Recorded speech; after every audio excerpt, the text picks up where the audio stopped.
Merci Monsieur le Président, Madame la Ministre, mon cher ami rapporteur Éric Coquerel, Mesdames et Messieurs les rapporteurs. Comme j'ai pu le dire en commission, votre budget est une insulte à notre avenir. Et je suis convaincue qu'en votre intérieur, vous vous rendez compte qu'il n'est pas à la hauteur de l'urgence écologique.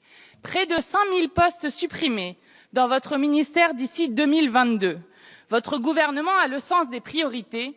Le champion de la planète sabre dans les effectifs du ministère avec un enthousiasme qui fait peine à voir. Ce sentiment de l'urgence partagé par tant de Français, mis en évidence par l'ampleur du mouvement des jeunes pour le climat, vous ne le partagez assurément pas. Et je veux aujourd'hui vous dire pourquoi, Madame la Ministre. Vous éprouvez en effet un sentiment d'urgence ou plutôt de panique, mais il ne vient pas de la rapidité avec laquelle fonde sur nous le changement climatique et l'extinction de masse des espèces. Ce sentiment de panique vous vient au contraire des changements de plus en plus inéluctables qu'il nous faut accomplir pour affronter le défi écologique.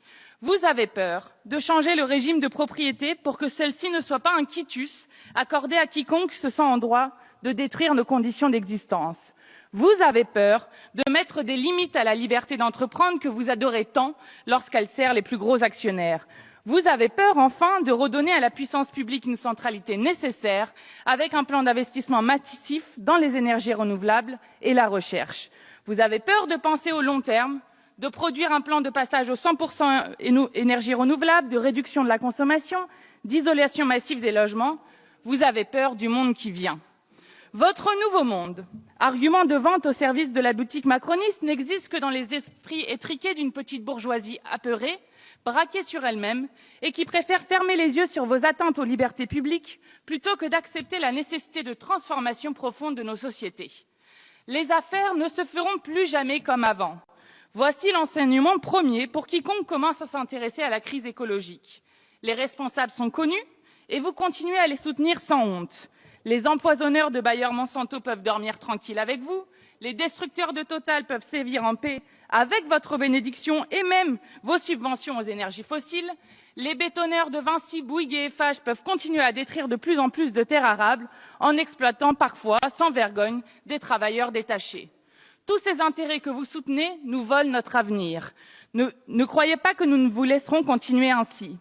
Nous n'avons pas peur. Nous voyons ce qui se passe en Algérie, au Chili, au Liban, en Équateur et dans tant d'autres pays du monde.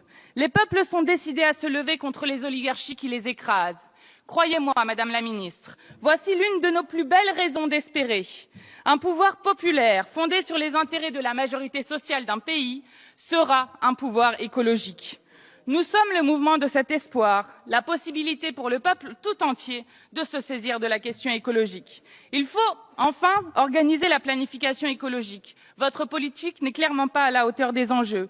Vous continuez à penser l'environnement comme un compartiment des politiques publiques. Mais l'écologie populaire, telle que nous la concevons, redéfinit l'intégralité non seulement des politiques publiques, mais également des relations de production et de consommation dans la société.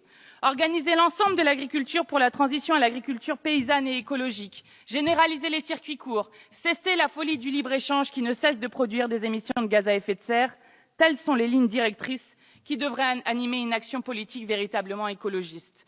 Mais nous savons ce qui vous anime au contraire. Il s'agit de l'amour des riches, de la distribution générale et continue de nos biens communs à des petits groupes d'intérêts privés.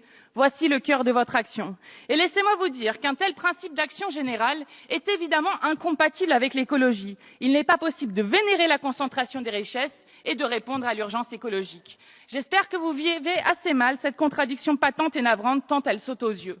Vous ne vous donnez pas les moyens d'une politique écologiste parce que vous refusez de construire la puissance publique en faisant en sorte que tout le monde paie l'impôt, y compris ceux qui nous volent 100 milliards d'euros par an et se croient ensuite le droit de donner des leçons à la terre entière. La solidarité fiscale, c'est la solidarité pour l'écologie. En refusant d'aller chercher l'argent de la fraude, de taxer les riches comme ils devraient l'être et de rétablir la solidarité nationale, vous contribuez à détruire l'espèce et le vivant. Nous voterons contre ce budget car, comme le chante Kenny Arcana, peu lui importe les autres, l'époque, le monde peut crever autour d'elle. Madame la marquise, le château brûle, je sais c'est fou. Pour une fois, je vous en prie, réveillez-vous. Les flammes ont déjà attaqué les foules. Regardez autour, Madame la marquise, le château brûle, l'air est rempli de soufre. Reste-t-il encore des issues de secours? Réagissez avant que tout s'écroule. Le temps est compté, Madame la marquise. Alors agissez, Madame la ministre. Je vous remercie.